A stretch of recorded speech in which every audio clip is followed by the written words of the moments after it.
Hi, everyone. So if you're tuning in now, you've likely just listened to today's Be Moment, where I'm encouraging you to avoid that dreadful comparison trap. If you missed the message, though, you can always hear it at bemoments.org. But I'm inviting you now to be in the moment with me so that I can share with you, because I've had my own personal struggles.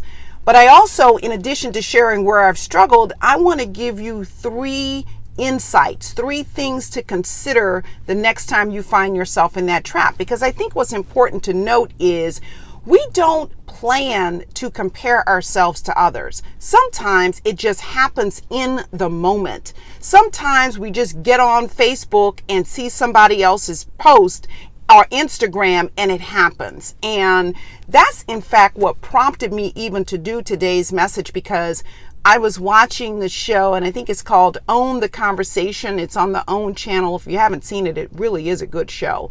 And this woman was just sharing from her heart how she gets on social media, and that is a huge contributing factor as to why she tends to compare herself to other people.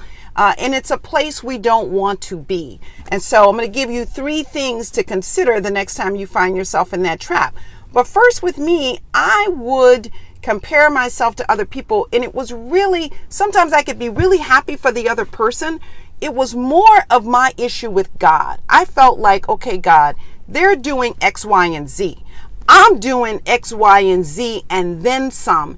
And you're blessing them and not me. Now just listen at that, right? I mean, that in of itself sounds twisted, but it's honest of how I would feel. I could be happy for you and still feel like I had been overlooked by God. But that's all not true. And what Paul teaches us in 2 Corinthians is that we compare ourselves because we lack understanding.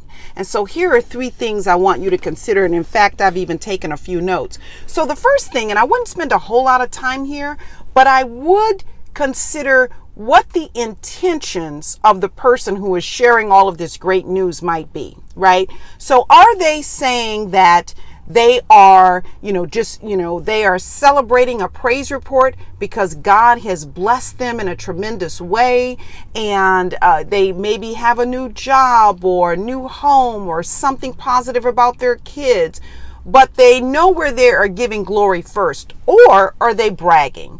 Because a person's intentions, if they don't really resonate well with me, I'm now moving on. That is not impacting me. The only thing I would caution here is to just be careful, because you don't want to get caught up in judging somebody's heart. We reserve that work for God.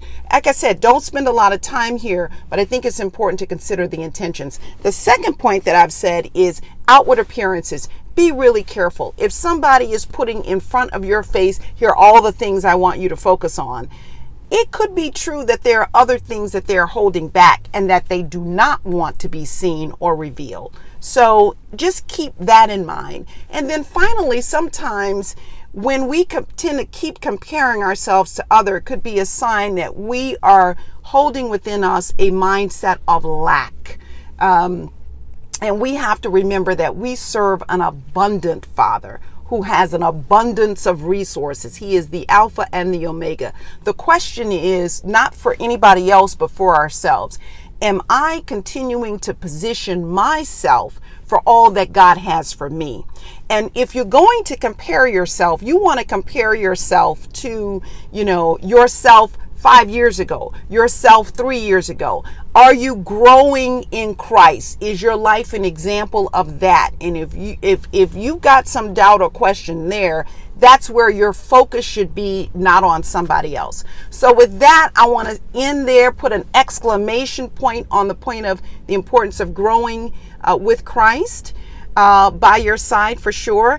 And I want to say love you guys, and tune in next week. And listen, one quick point. I just poured my heart out.